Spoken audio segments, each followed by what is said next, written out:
is up in the ribbon somewhere.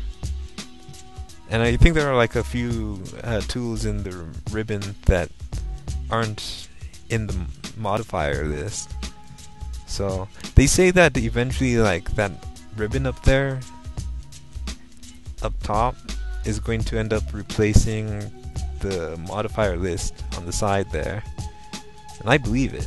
It's just I'm so accustomed to the modifier. I always like check the modifier because that's what I'm accustomed to. So anyways, you can add edge loops, but you have to make sure that you're outside all of the levels. You can't be in the vertex level or edge level or polygon level in order to add an edge loop. Right? So you click on loop and you click which way you want the loop to go, and it goes around the entire model. And for some reason it doesn't seem to work if you're in one of the object's levels, like vertex level or edges or borders or polygons level. So make sure you check that, because like the different options that you have available changes depending on which level you're on. That can confuse you if you're not prepared for it. Anyway, it confused me. So yeah, you build your box, create edge loops, and move the vertices around, right? And get your box, the box model-y thingy that you're trying to model-y in order to match up with your orthographic.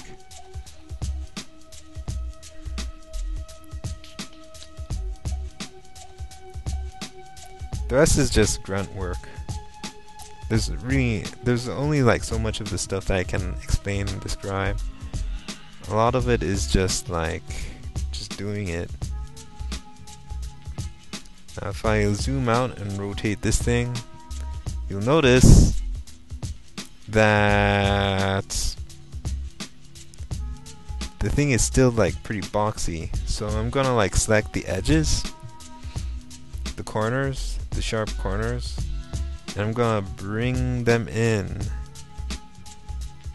so it'll be a more round and more organic object.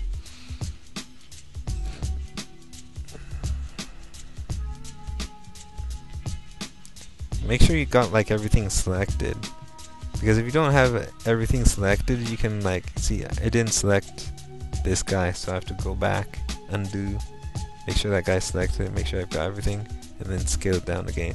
There we go. So yeah, now the object is like more natural, it's more organic, so it looks good.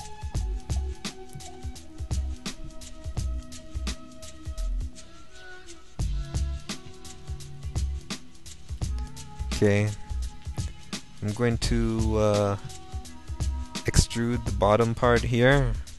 So this will be around the flank pads, or the external obliques, if you like anatomy and complex names, around that area. Gonna extrude it down to the pelvic region.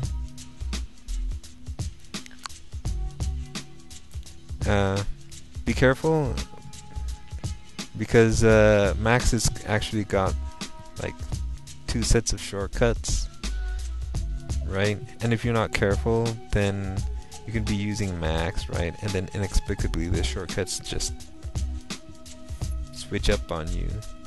So if you're trying to activate a certain Max shortcut and it's not working, it might be because the shortcut toggle's been toggled, and you just, so in that kind of an event, like check the shortcut toggle. It's that white box with the dark arrow thing up top that I clicked on like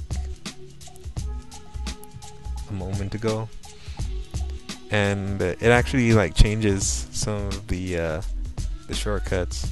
I'm pretty sure there was like a shortcut for the extrude command. I thought it was like E. It doesn't seem to be doing the job right now. Well, I'll just use this for now. It costs more time and energy to like research the shortcut for that right now. I'll just do this.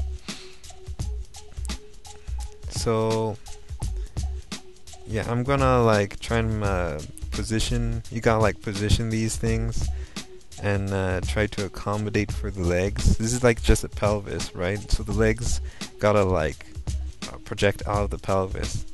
Now I'm gonna try. What you can do if you come across like modeling troubles, you can take a picture of it using the snipping tool. It's kind of like print screen, but I like it better. It's more convenient. You've got like an interface that you can work with, and the snipping tool seems to be conflicting with my screen recording software. That's gonna be trouble. Hang on a second. Okay, there we go. Yeah, so the leg's gonna come out like this, and we need 8 sides.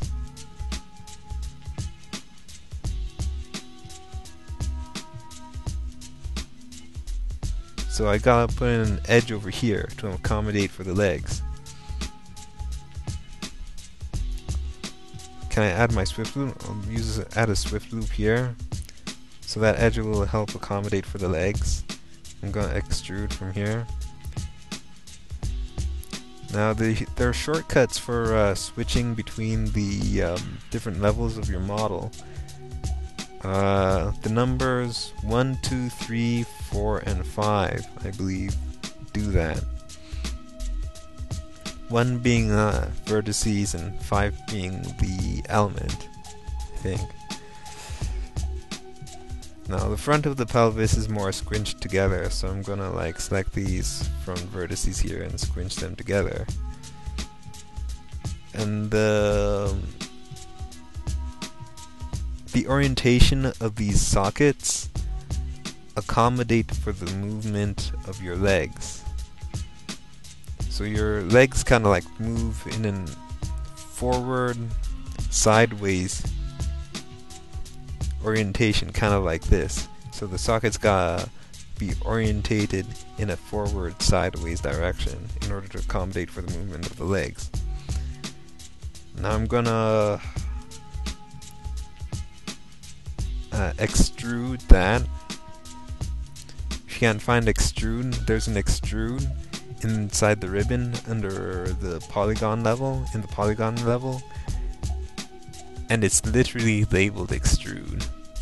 And there's also extrude under edit vertices, or edit polygons, also in the polygons level, but it's out to the right side.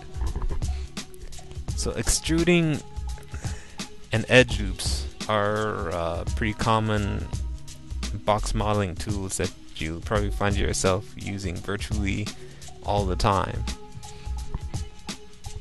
Because I know I find myself using those specific tools like virtually all the time. So extrude again. Extrude, extrude, extrude. Notice what I'm doing here. I'm only building the limbs for one side. I'm not trying to build limbs for both sides simultaneously. If you try to build limbs for both sides simultaneously, you are going to screw it up somehow, somewhere along the way. And they're not going to line up. They're not going to align. They're not going to line up. It's easier to like build one set of limbs, like one side of the body, and just mirror it. Copy, flip, and attach it. So that's the method I'm going to be using. I'm going to like try and go back and make sure that the form for these legs is alright. All these vertices are positioned in a sensible location and whatnot. If I'm not happy with the shape with the form of my low poly, what I can do is like take this thing into ZBrush and do some ZBrush work, and that'll help like position all these vertices and polygons in the right place. You can actually like use Z spheres in ZBrush to like do what I'm doing right now.